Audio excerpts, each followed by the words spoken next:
When a passenger asks a flight attendant what the beverage options are, you wonder one of the following. Did you just crawl out from under a rock?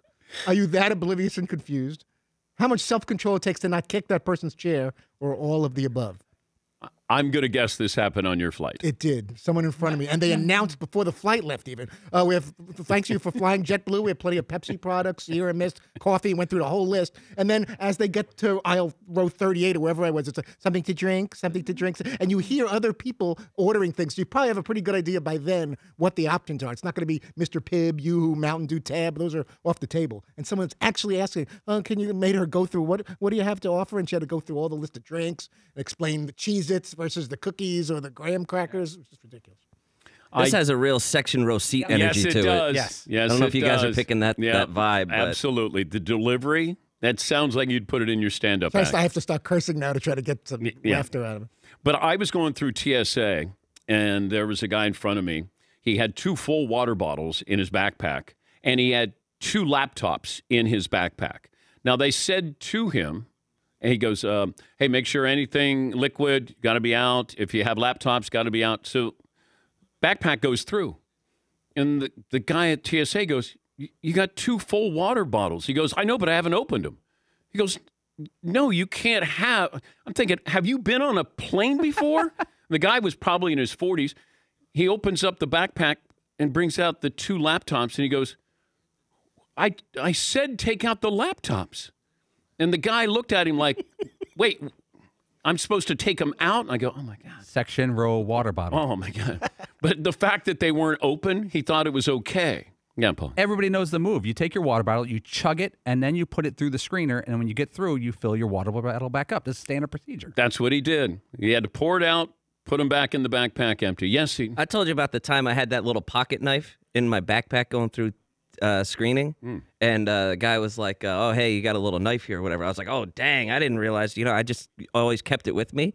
And he was like, well, you could go over there and send it home, or you just got to leave it here and throw it away. And I was like, well, I'm kind of running late for my flight, so I guess I'll just throw it away. And he went, okay, and right in his pocket. Like, dang, dude, you're going to do that? You're going to do that right in front of me? Well, Paulie bought me a very expensive lighter. $87. Yeah, and I got on getting ready to go through TSA. So Paulie, had bought me this, and right in front of him, I'm going through security, and I had that light. Guy goes through, and he goes, you got the lighter here. Oh, it's a gift. And then he goes, you can go back out, and you can mail it to yourself. Yeah. Like, who has that ability to be able to go back out and mail it? And I bought it for you 3 days earlier. I don't think you had even flicked it yet. It was still encased. Ugh.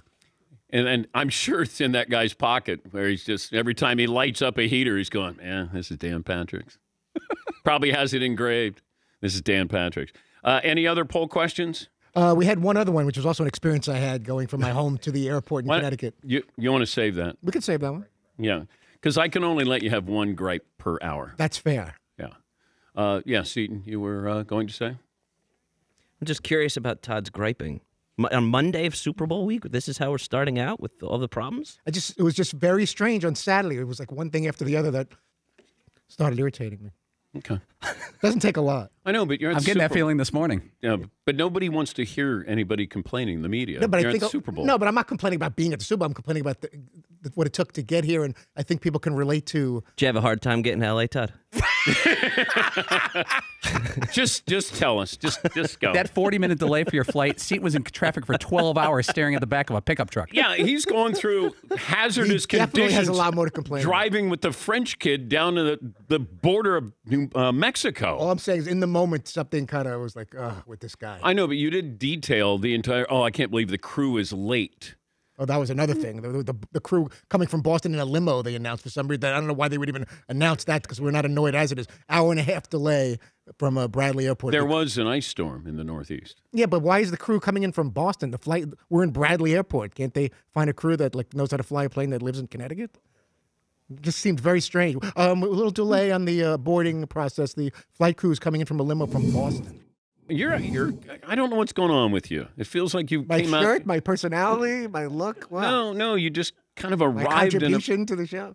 No, you arrived in a bad mood. I was grumpy because of the flight out Saturday, not compared to Seton driving thousands and thousands of miles and He sketchy drove towns. over 3,000 miles. I'm You not had a comparing my situation to theirs at all. I just happen to notice little things, little observations that may or may not be humorous that people can relate to. Asking the flight attendant what the drink options are, like you just got beamed from another planet and you don't know how that works. Okay, but What has Sierra missed? just ignore it.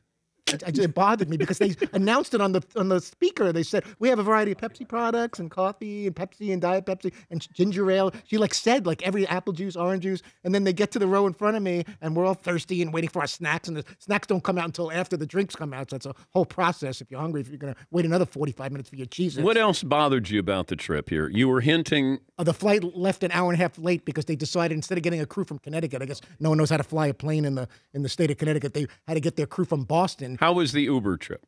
The Uber trip could have been better. I know I'm chatty sometimes, and I've annoyed all of you with detailed stories about nothing. But at that hour of the morning, I just wanted to kind of sit quietly in the back seat. And instead, this guy's telling me his whole life story, and the wife is going for a test. No. I shouldn't complain You about it. cannot call people out. But if I'm not the one doing the talking, I realized now you know what Yes. we feel like. On the receiving end of that, at 5:30, 6 o'clock in the morning, driving to the Todd, airport. if you were my Uber driver, I'd take my own life. I would just get out of the car as it's moving down the highway. My son, I don't know what to deal with him, and it's from a different marriage, so I don't feel that bonding with him anyway. And he was supposed to go to college, and he's trying to start his own company. I stopped at this barbecue place in Texas, and it was awesome, right? The food was great. The atmosphere was really cool. You could just tell from the outside that you were walking into some place really awesome. And then when we got in there was only 4 people in there, even though it could seat 400. So there's a lot of space in there. Maybe not 400, but it's a big place, right? And so I went walking in there, and me and the French kid are just standing at the door, and there's all these empty seats, and the lady's like, "You can sit wherever you want." I'm like, okay.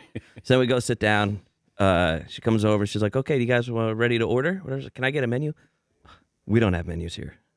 Oh, okay. And she's ready to write down the order.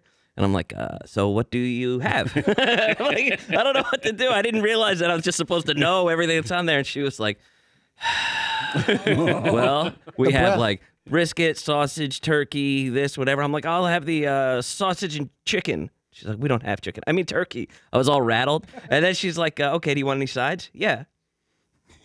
What sides do you have? And she was like, who would want sides? Run through all of them. And I was like, I just didn't know I was supposed to know everything that you already had. Was I supposed to do the research before I got there? This isn't one of those where your phone reads a code and then brings up the menu? No, there was nothing like that. Nothing. There was absolutely zero information whatsoever. You were just supposed to know that you wanted the ribs or the brisket or the turkey. Wow. Yes. Why would you not have a menu? Saving trees or something like that? If you haven't been there before. No. I'm not doing this today. We're in Los Angeles.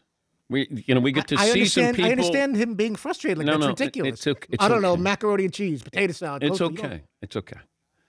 All right. And then she does the breath thing to him. We're good. She does the annoyed deep breath thing. She said, we have potato salad, we have potato casserole, we have this. I was like, can I have the second potato thing you said? That's how I actually ordered from him.